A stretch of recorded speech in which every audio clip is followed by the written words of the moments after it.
but I am not the biggest fan of using it as like a main gear, like a main tool, like a main driving. Ah, dad brain, y'all. I haven't slept very well in like 3 months. Let me, you know what? We're gonna leave this in just because it's kind of funny, but I'm gonna start that sentence over again.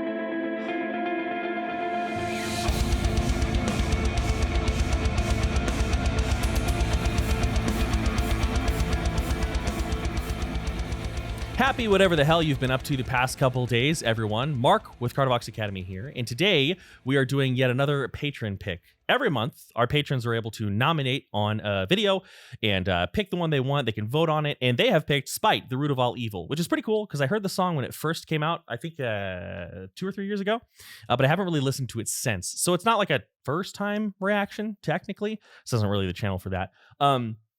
But it is going to be fun to kind of reacquaint myself with it. I don't remember it too much. I kind of remember a little bit of the vibe, but we'll go ahead and check it out. Now, before we do that, my name is Mark. I am a metal vocalist myself. I'm in a band called Kardashev.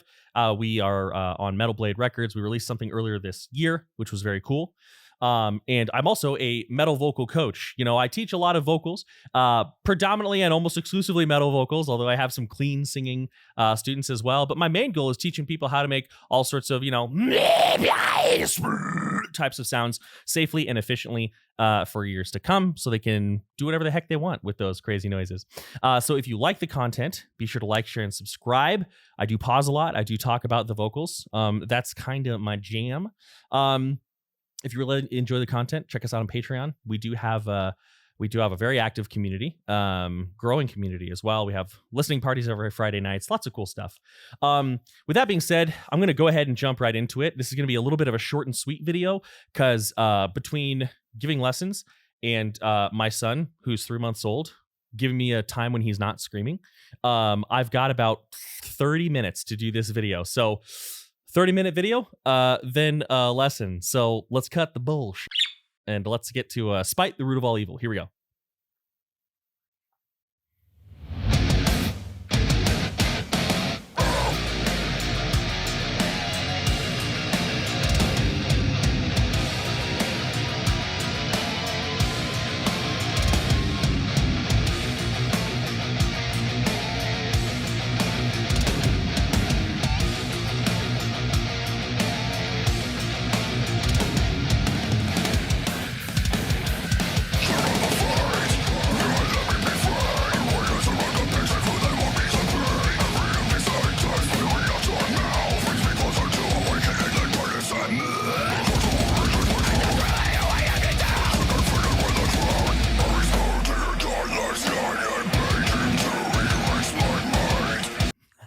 That's a cool line. I spoke to your God last night and prayed that he'd erase my mind. Okay, cool. So, first and foremost, we've got some really solid compressed false chord vocals going on here. So let's talk about what that means, right? So he's primarily sitting in this pocket of like this sort of sound right now. Right? That's the most of what he's doing, right? He had a couple places where he lifted to a high, and we'll talk more about that later, I'm sure. But essentially what we have is, and this, you know, this has been talked about before. It's not necessarily new information, but it might be new information to you.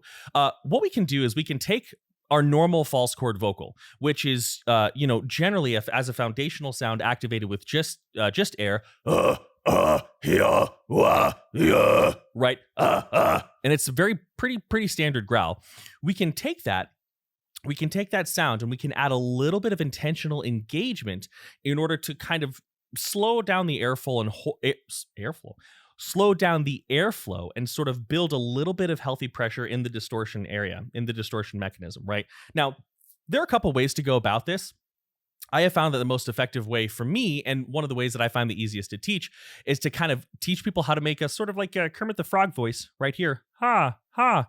And then when we try to grunt through that, so after you've got your baseline false chord growl down, which on its own doesn't sound very cool. If I try to, hey, yeah, Kermit the Frog here. Take that. It's, you know, it takes time. It's a bit of a process, but that's the majority of what I'm hearing here. It's this sort of funny, like almost like Yoda voice, strong with the force he is. And then this is, I talked a lot about this in the video I did with Adam Mercer, Wake in Providence. But I take this.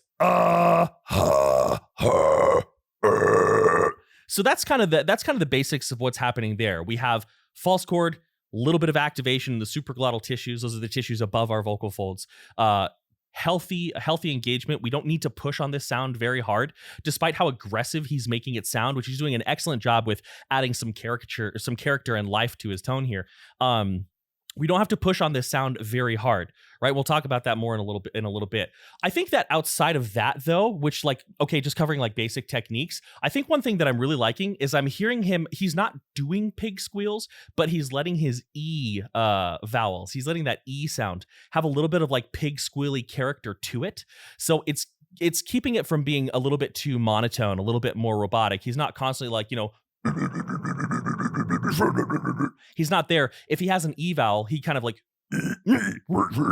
right. He's hitting he's hitting this really cool, like almost like pig squealy area. And that's cool. He's adding a little bit of seasoning and flair without necessarily having to overdo it. I feel like a lot of the time, deathcore and death metal vocals, sometimes, rather than using certain techniques as a seasoning or a spice, oftentimes what they'll do is they'll like shove it to the forefront, which can kind of make it a little bit less impactful. So I actually really like his method of vocalization here. Very, very cool. Let's keep going though. Let's keep going.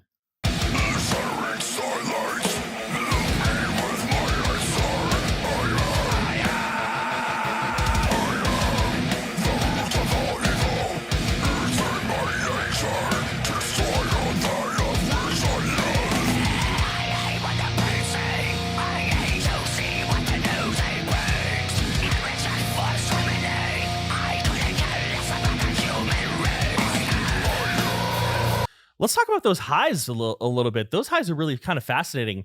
They have the rattle and the gurgle of what's often called like a false chord high. Right now I'm using quotations because like I'm not against the term necessarily, but a lot of the times when we access what's often referred to as a false chord high, oftentimes when we access that space, we're not really getting a lot of sensation of distortion down here. We're actually getting it a lot from the folds, palatopharyngeal folds, and a lot of these tissues back here. Those are rattling around. So like, is it still a false chord if it's not using your false chords in the same way as a false chord mirror low? I don't know. Before I make those sorts of bold claims, I'd probably want to go get scoped myself and really like have definitive answers. So until then, we'll just call them false chord highs. So he's got like the gurgle and the growl, but he's got the like clarity of tone, and he's got the activation of a little bit more of a fry scream, which is really interesting to me. Yeah, that's a sound that I'd have to play around with before I replicate it myself. It also sounds like he might be adding a little bit of that compression, a little bit of a slippery term, I know, a little bit of that compression that he's using on the lows, but that's really hard. Like the downside of this technique is it's really hard to lift that into a high. Really hard to lift that into a high without letting go of it, because basically the tissues above our vocal folds, they're going like this, right? We've got our arytenoid cartilages, our aryepiglottic folds. You could just call them the jiggly bits. It really doesn't matter. But they're kind of closing up and rattling around, and that's where we're getting a lot of this distortion. You can find a good laryngoscopy of this. Brandon Kennedy on his YouTube channel, he has a video of him doing this. I think it's around like 3 minutes and 28 seconds or something. And you can see this closure, you can see this happening, which is really, really neat. But lifting that up, things tend to smush. They tend to not lift very well. The larynx doesn't have, in my experience, a lot of mobility when we're using this technique. So it's kind of funky. We've emailed back and forth a little bit. I'd love to get him on the channel and talk about it. But regardless of the finer nuances of how he's doing it, one thing's for sure, he is utilizing an extremely nice balance of pressure, right? You can tell he's not pushing on it extremely hard, or at least that's how it sounds to me. And he's also got a really nice clarity of distortion, right? He is not like, it's not muddy, it's not flappy. He's got a lot of really crisp articulation. I want to go back and I want to kind of listen to it one more time because it's a really interesting high tone. I really like that.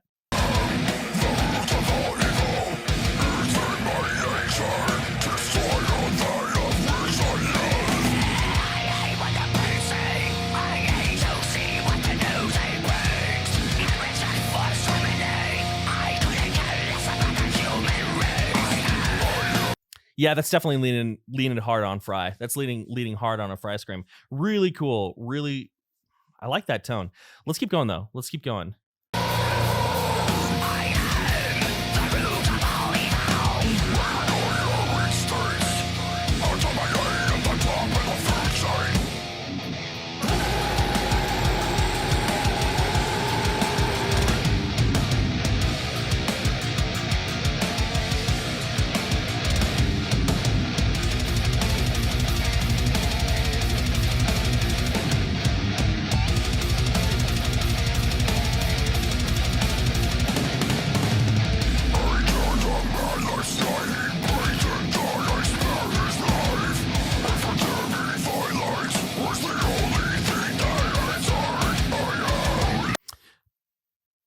Sounded like I paused right before a really sick low.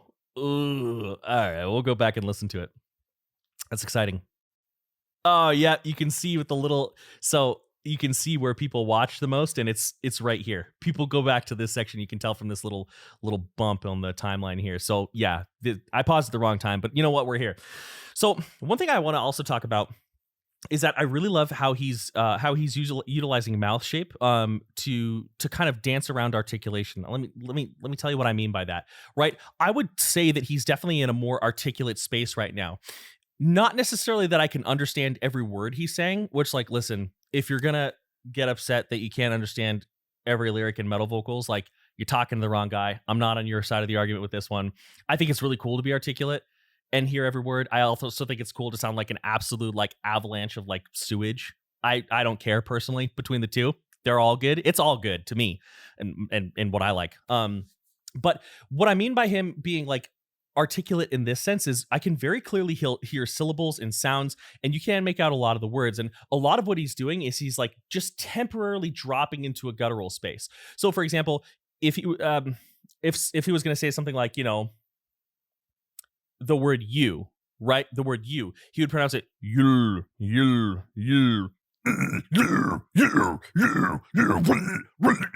right? Pulling forward to that space. It sounds really, really cool. And you can also hear, I really am appreciative of the way that he is doing his gutturals, because it sounds predominantly like it's coming from jaw and tongue, right? A lot of people tend to lean on dropping the larynx, and I've said this before because it's important to clarify. You're allowed to move your larynx. Okay, well, allowed. I'm not your boss. You do whatever the hell you want. But your larynx is going to move. That's part of how our vocal anatomy works. But I am not the biggest fan of using it as like a main gear, like a main tool, like a main driving. Dad brain, y'all. I haven't slept very well in like 3 months. You know what? We're going to leave this in just because it's kind of funny, but I'm going to start that sentence over again. Your larynx can move and will move as a natural result of vocalization, but don't use it as the steering wheel for your voice. I got it out. Holy crap. Jesus Christ. So I can make like a guttural, and you can kind of hear the difference, right? I can make a guttural by really dropping my larynx, right? If you drop your larynx again a little bit, it's fine. But if I'm really dropping my larynx down there, right?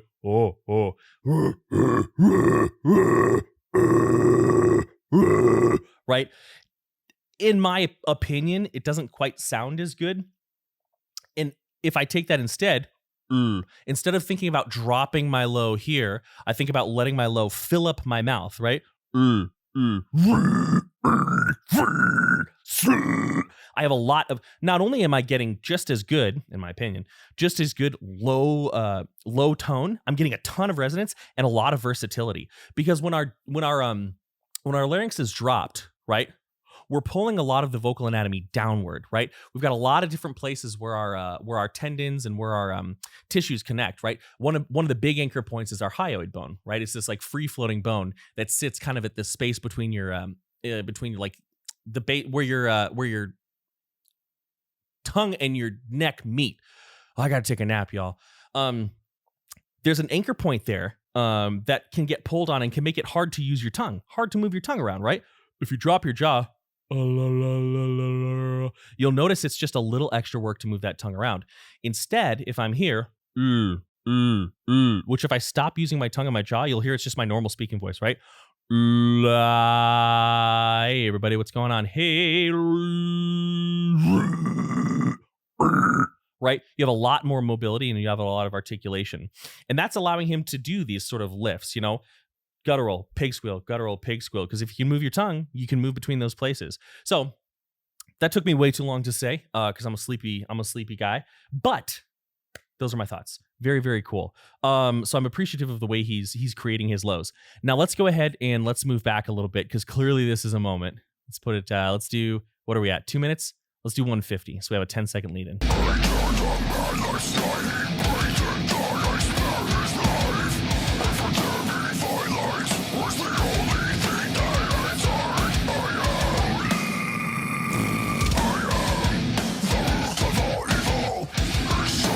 That's exactly what I'm talking about. Ugh.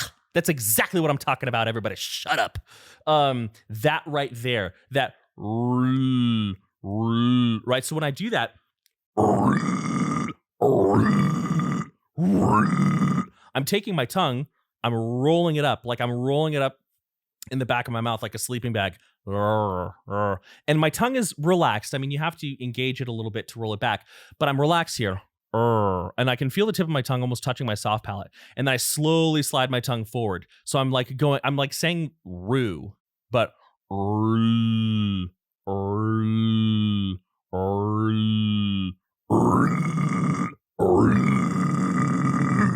and you get some really cool tones there. That was really sick. And I love that that's like the only time he's used that so far in the song. Now, listen, it's okay to be gratuitous in songs. Every once in a while, I would love to record a song where I'm just kind of being stupid across the whole thing and just doing a bunch of crazy stuff for fun. But it's also really cool to be tasteful and to just like, ooh, use a little cool technique here. Ooh, use a little cool technique there. So that when it happens, it really stands out. I also love how strong his plosives are, right? So a plosive sound is a sound like a buh, puh, right? When we have a little puff, a little pop of air, right? Plosive, explosive, explosion. You can kind of think of it that way. So like he doesn't just say like, I think he says the word pray at a couple points in the song. He doesn't just say like, pray. He's like, pray, before, pray this night, right? And I think that plosive, it may have been kind of a pain in the ass for the engineer, the person actually recording and mixing and mastering the whole thing, but it sounds cool, right? A lot of the times as vocalists, when we want to put a lot of power and a lot of punch into our voices, we do that here, and we tend to do it with glottal onsets, right? A glottal onset is going to be the beginning of a word like really most any vowel. Eat, aardvarks, in, Alabama. Don't do that.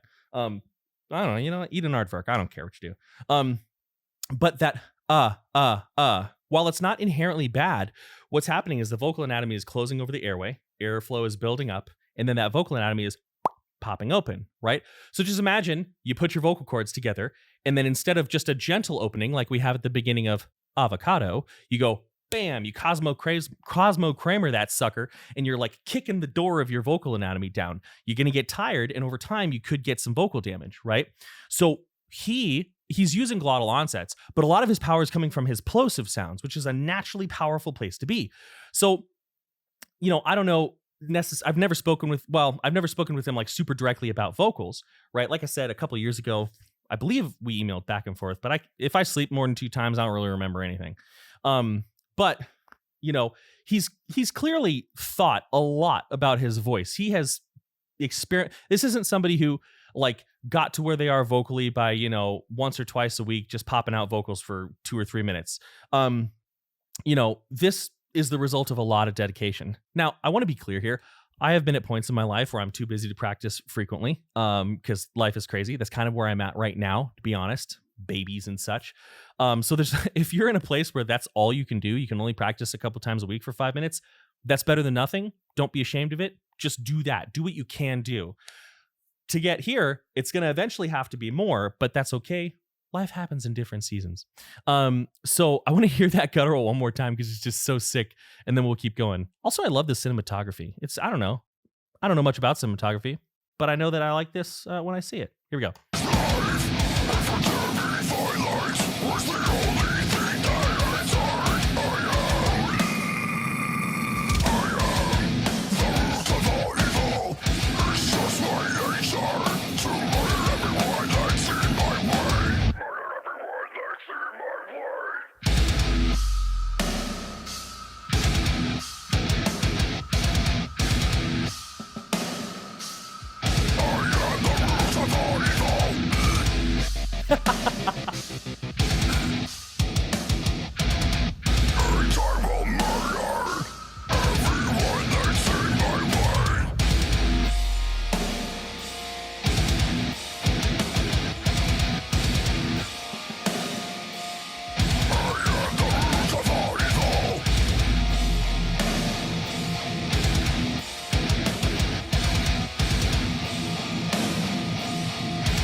Okay, cool. I like that outro, so I figured we would just see it through. So, like I said, I gotta kind of make this video a little bit shorter, but I want to talk about one more thing, right? So, obviously, here we can turn this off. Display capture. See ya.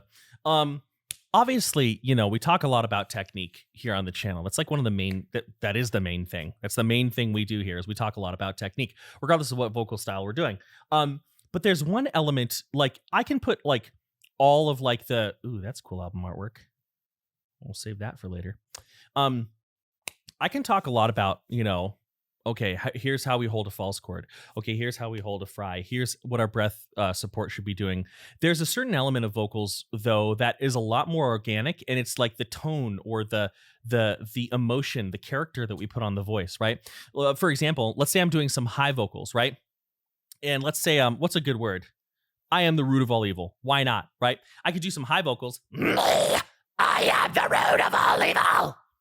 That's not bad. If I put that on an album, people would probably enjoy it to some degree, right? It's a little bit bland, though, right? It's a little bit bland. I am the root of all evil. It's not a lot to it. So a lot of, once we have all these techniques down, a lot of what we should do, what I encourage people to do, is just get weird. Just get weird. One way that I have found as a commonality with a lot of the vocalists that I've spoken to is that a lot of the way they find their tone is they just talk in really silly voices. The way that I figured out this whole, and you know, I'm sure other people have thought of it before me. I'm not claiming that it's like exclusive Cardivox Academy knowledge here, but the way that I encountered this, like the benefit of the Kermit the Frog voice on a false chord here. Hey, what's going on? Hey, what's going on? Is that I just kind of reverse engineered the false chord that I was doing. And when it came to like my high vocals, right? And again, this is not exclusive here. This is something that a lot of people do. When it came to my high vocals, I kind of thought about being like a very small, like nerdy goblin. Like if you took Mandark from Dexter's Laboratory and you mixed him with a goblin who was looking for lots of little treasure, see? And he really liked it. And maybe throw a little bit of Joker in there. Now I sound fucking ridiculous right now. I sound like an idiot, right? But if I take this, like, I am the root of all evil. I am the root of all evil. What if I chew on that as it comes out? Nah. Like I'm spitting it out like it's venom. I am the root of all evil. I am the root of all evil. I am the root of all evil. I am the root of all evil. You can do a lot more cool stuff. And it's not even that hard because most of what you're doing is here. Right? Most of what you're doing is up in the front, right? So you can chew on your vocals. You can, like, you know, open them up a little bit more. Right? You can do all sorts of cool things. So in addition to your technique, play around with funny voices.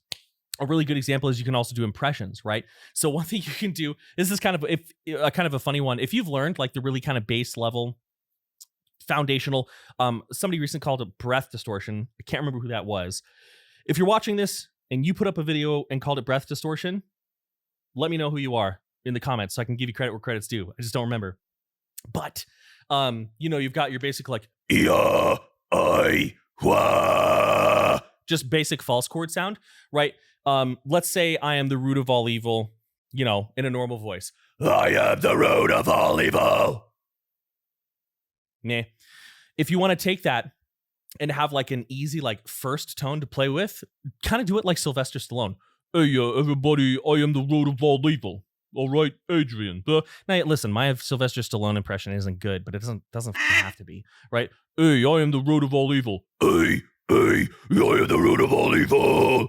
It's kind of old school death metal, but it's something. It's a place to start, right? I am the root of all evil. I am the root of all evil. A little bit more listenable, right? So playing with impressions, playing with funny articulation, playing with funny voices can be really, really helpful. So anyways, that is enough from me, I think. Thank you all for watching. Thank you to my awesome patrons for picking a great song for me to listen to and mess around with. 'Twas a good time. I've got 13 minutes till my next lesson, so I'm going to go ahead and end this here. But again, if you like the content, like, share, and subscribe. It means a lot to see the channel grow. If you're interested in lessons, you can check out some information at cardivoxacademy.com. We've also got merch and all sorts of other stuff. If you think I'd be a vocal coach who could help you out, fill out the little information form and we'll get back to you. If not, that's totally fine. There are other people out there doing the same job that I do. So the world is your oyster. Shop around. Find a good match. Beyond that, I appreciate everybody. Thank you so much. Happy whatever the heck you're doing right now. And as always, many thanks. Much love. I'm out.